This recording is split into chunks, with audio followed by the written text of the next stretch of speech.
Alors justement, on va voir avec Magali peut-être une approche qui combine un petit peu tout ça. Magali, c'est Julien qui a été diagnostiqué autiste à 3 ans. Oui. Mais vous n'avez pas attendu pour le faire prendre en charge très rapidement.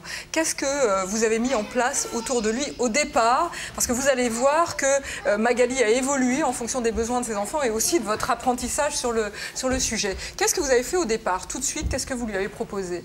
En fait, de toute façon, j'ai tout de suite vu qu'il avait un problème, qu'il avait un handicap, et j'ai tout de suite su qu'il était autiste. Et donc vous êtes allé voir avant tous les professionnels, parce qu'il n'y avait pas d'échange de regard. Et puis j'ai regardé un petit peu sur Internet ce qui définissait l'autisme, et j'ai reconnu mon fils. Donc là, on m'a orienté je me suis orientée vers des associations de parents qui m'ont dit de faire une prise en charge libérale, multidisciplinaire. C'est-à-dire plein de gens différents, j'imagine un kiné, racontez-nous, il y avait... Donc il y avait une psychologue, il y avait un orthophoniste, une kiné, il y avait l'école aussi, et le tout faisait chacun dans son coin. Chacun pensait ce qu'il voulait de l'enfant. C'est comme si mon fils chaque personne s'occupait d'une partie du corps sans se voir. Et moi, au milieu, j'étais au milieu, il me disait il faut faire ça, il faut faire ça. Moi, je me suis formée par moi-même, j'ai fait des formations. Alors voilà, on va le prendre par étapes, Magali. Donc il a une prise en charge éclastée. J'imagine que ça coûte cher en plus du reste. Ça coûte de l'argent. Oui, ça coûte cher. Oui. Ouais. Et vous avez vous-même arrêté de bosser? Oui, j'ai arrêté de travailler pour pouvoir emmener Julien sur tous les lieux de prise en charge. Et l'école aussi ne voulait pas le prendre plus de 6 heures par semaine, donc il fallait bien que j'arrête de travailler. Sinon, qui va le prendre? Et alors, ce qui est intéressant sur l'école, c'est qu'au départ, vous l'avez mis dans une structure avec une aide de vie scolaire, comme on dit aujourd'hui. Je l'ai mis à l'école publique avec une auxiliaire vie scolaire, une personne qui s'occupe de lui. Mais c'était une auxiliaire embauchée par l'Éducation nationale une personne qui est en contrat précaire, qui ne connaît rien du handicap, parce que c'est un handicap et pas une maladie mentale, c'est pas une psychose. Alors là-dessus, évidemment, ça ne vous a pas plu et ça ne convenait pas non plus à votre enfant, vous en êtes vite rendu compte. Non, je n'avais pas le droit d'avoir les coordonnées de l'AVS. Ouais, ça c'était fou. Vous avez changé d'école? C'est classique. Oui, j'ai changé, je suis allée en école privée. Et je suis allée en école privée parce qu'ils acceptaient que je puisse employer une AVS privée que je paye. C'est une amie à moi que j'ai formée, j'ai emmenée à des formations. Sur le comportement verbal. C'est une branche moderne de l'ABA, l'analyse appliquée du comportement. Et le comportement verbal, c'est ce qui se fait outre-Atlantique, en Suède, dans tous les pays environnants. Alors attendez qu'on comprenne bien, Magali, c'est-à-dire que vous disiez que vous êtes allé beaucoup voir les réseaux de parents. C'est grâce à ces réseaux de parents-là que vous avez eu l'information sur une approche particulière? Oui, je suis allée sur un forum de discussion anglophone. Je me suis rendu compte qu'en France, il y avait beaucoup de retard, qu'on faisait beaucoup de psychanalyse et que c'était déconseillé par la Haute Autorité de Santé sur un rapport de l'INSERM en 2004. Et j'ai vu que dans les autres pays, ils préconisaient d'autres approches qui marchaient, qui avaient des résultats concrets. Donc je me suis renseignée naturellement. Et quelle est celle que vous avez choisie? J'ai pas choisi, j'ai choisi celle qui avait le plus de sens pour moi. Pour vous et pour votre fils aussi, j'imagine. Qui avait vraiment le bon sens, c'est le comportement verbal. Alors qu'est-ce que c'est? Vous pouvez nous expliquer ce que c'est? C'est une approche qui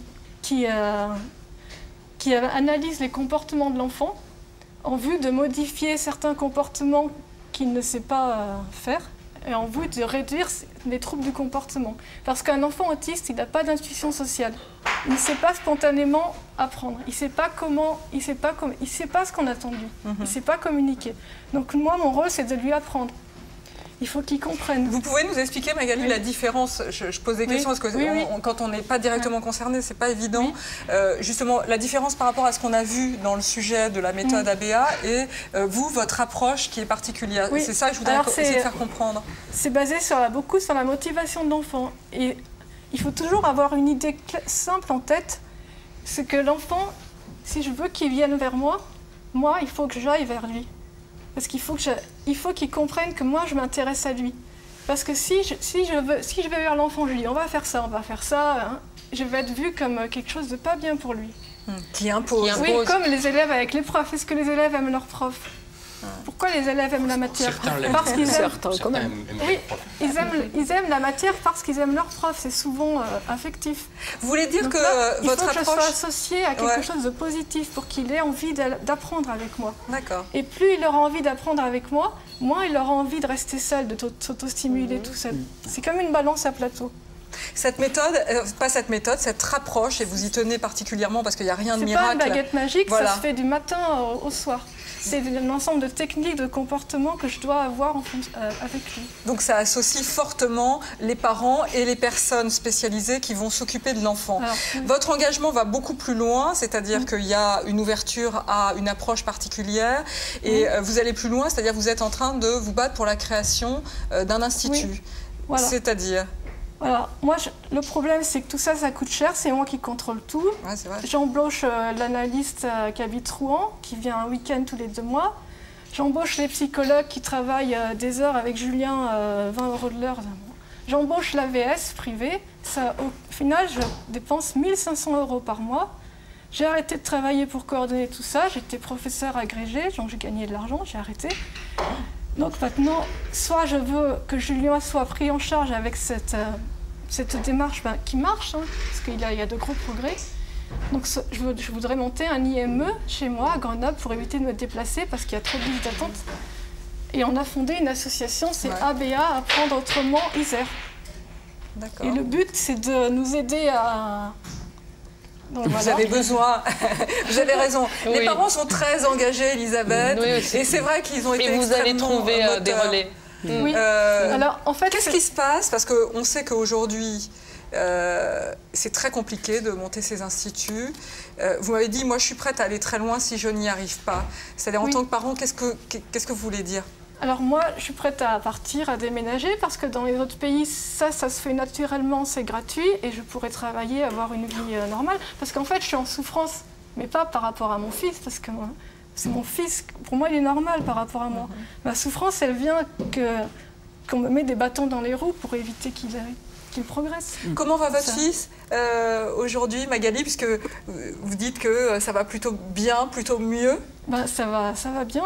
Il y a beaucoup plus le fait que j'ai fait beaucoup plus de relationnel, c'est ce qu'apporte le comportement verbal.